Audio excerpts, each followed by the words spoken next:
Clip खबरों का रुख कर लेते हैं राजधानी भोपाल से खबर, जहां मंत्री विजय शाह की कुर्सी जाना तो तय है, क्योंकि ये कहा जा रहा है कि विजय शाह आज अपना इस्तीफा सौंप सकते हैं। इंदौर के मानपुर थाने में इन पर एफआईआर भी दर्ज हो गई है। मुख्यमंत्री ने देर रात तक बैठक बुलाई थी और देर रात तक ये बैठक चली। सत्ता और संगठन की बैठक अपने आप में काफी ज्यादा महत्वपूर्ण, और खासकर तब जब मंत्री जी से इस्तीफा देने की बात की जा रही हो। आपको बता दें कि प्रदेश नेतृत्व ने अंतिम फैसला ले लिया है। विजय शाह देर रात खंडवा से भोपाल आए और मामले में जबलपुर हाईकोर्ट आज सुनवाई करेगा। सोफिया कुरैशी पर इन्होंने विवादित टिप्पणी की थी और उसके बाद पूरे देश भर में इनका विरोध हुआ। मध्य प्रदेश की बात करें तो कांग्रेस ने यहां पर विरोध प्रदर्शन किया। साथ ही जो बयान इन्होंने दिया, वाकई सोचने वाली बात है कि किस तरह से कोई जनप्रतिनिधि भरे मंच पर हजारों लोगों के सामने इस तरह कैसे कह सकता है, वो भी देश की बेटी के लिए। सोफिया कुरैशी, कर्नल सोफिया कुरैशी पर इन्होंने विवादित टिप्पणी की थी। देखिए, पहली बार ऐसा नहीं हुआ है, पहले भी अपने बयान को लेकर विवादों में रह चुके हैं। इनके बयान अब इनकी ही कुर्सी छीन सकते हैं, क्योंकि ये कहा जा रहा है, देखिए कल तो एफआईआर दर्ज हो गई, आज ये कहा जा रहा है कि विजय शाह इस्तीफा दे सकते हैं। अभी देखने वाली बात होगी कि क्या कुछ एक्शन लिया जाता है, क्योंकि पहले भी इस तरह के उल्टे सीधे बयान दे चुके हैं, जिस पर इनको नोटिस भी मिला है कई बार। संगठन की ओर से कहा गया है कि अपने शब्दों पर थोड़ा गौर करें, उसके बावजूद भी इनका एक बयान। हाल ही में मेरे दिए गए बयान से जो हर समाज की भावना आहत हुई है, उसके लिए मैं दिल से न केवल शर्मिंदा हूं, दुखी हूं, बल्कि माफी चाहता हूं।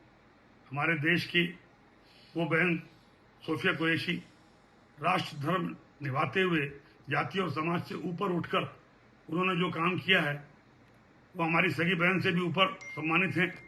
हमारी सेना और हमारे सोफिया बहन के साथी जितने भी, जिन्होंने हमारी उन बहनों का बदला लेने के लिए, हिंदुस्तान का मान सम्मान रखने के लिए और हमारे विरोधियों को धूल चटाई है, मैं उनका सम्मान करता हूं।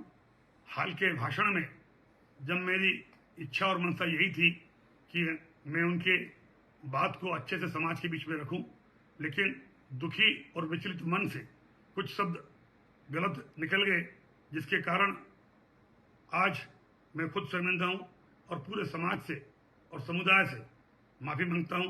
बहन सोफिया के और सारे मिलिट्री वालों का मैं हमेशा सम्मान करता हूं, और आज हाथ जोड़ के सबसे मैं अपने आप को माफी चाहता हूं। तो देखा आपने किस तरह से माफी मांग रहे हैं, लेकिन आपको अब ये भी बता देते हैं कि कब कब क्या क्या हुआ, पूरी टाइमलाइन आपको बताते। देखिए, मंत्री विजय शाह ने महू में एक विवादित बयान दिया, कर्नल सोफिया का नाम लिए बिना एक विवादित टिप्पणी कर दी, जिसके बाद से ही लगातार लोगों ने इन्हें घेरा। कर्नल सोफिया, जो कि ऑपरेशन सिंदूर की जिन्होंने ब्रीफिंग दी, उनको लेकर इन्होंने विवादित बयान दिया, हालांकि नाम नहीं लिया। इस पर बीजेपी कार्यालय ने मंत्री को तलब किया। वीडी शर्मा ने नाराजगी जाहिर की और मुख्यमंत्री ने भी इनसे बात की। नड्डा ने मामले पर मध्य प्रदेश संगठन से रिपोर्ट मांगी, जवाब मांगा, और विवाद बढ़ने के बाद विजय शाह ने माफी तो मांग ली, लेकिन क्या माफी से सब कुछ ठीक हो जाएगा, ये एक बड़ा सवाल है। और कहा तो ये भी जा रहा है कि हो सकता है कि आज इस्तीफा दे दे कल, क्योंकि देर रात एफआईआर तो दर्ज हो गई, लेकिन लगातार जो आम जनता है, विपक्ष है, वो इस्तीफे की मांग कर रहा है। तो वैसे में देखने वाली बात होगी कि क्या कुछ एक्शन लिया जाता है।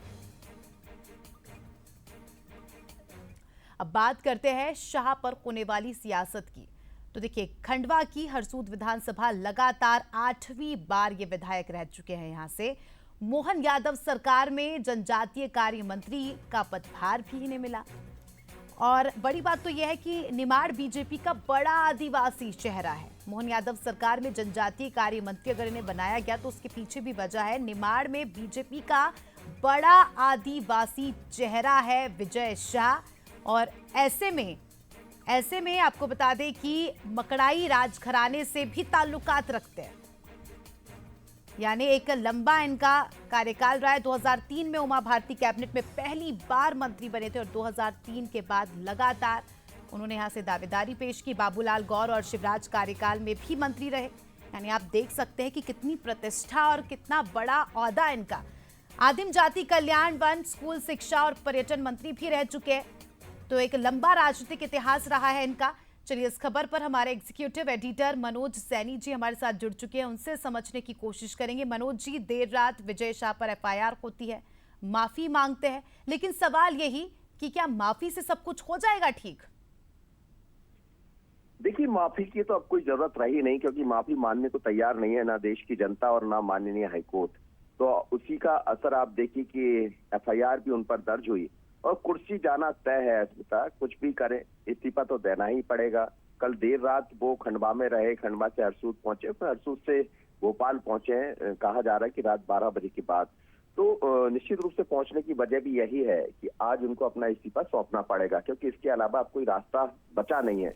पर जहां तक बदजुबानी की बात करें, आप जिक्र कर रही थी, आप देखिए 3 से 25 आ गए, यानी इन वर्षों में, बीते 22-23 वर्षों में हम देखें तो लगातार मंत्री बने रहे। 2013 में थोड़े कुछ छोड़ दिया जाए जब उनको हटाया गया था इसी बदजुबानी की वजह से। तो अब इस बार लेकिन मुश्किल में है विजय शाह।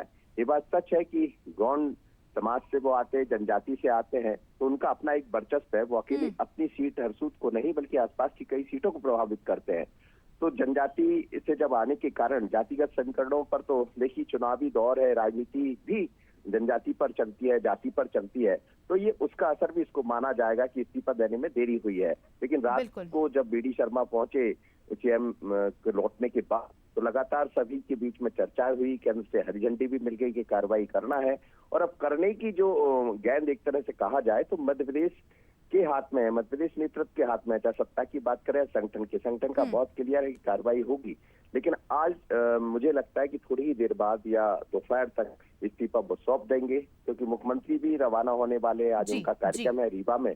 उससे पहले मुझे लगता है कुछ चीजें स्पष्ट होती दिखाई देंगी। लेकिन बिल्कुल सर। और अब ये हम कह सकते हैं कि शब्दों का मायाजाल और शब्दों के मायाजाल में ऐसे फंसे कि अब कुर्सी गंवानी पड़ सकती है। शुक्रिया आपका जुड़ने के लिए और जानकारी के लिए।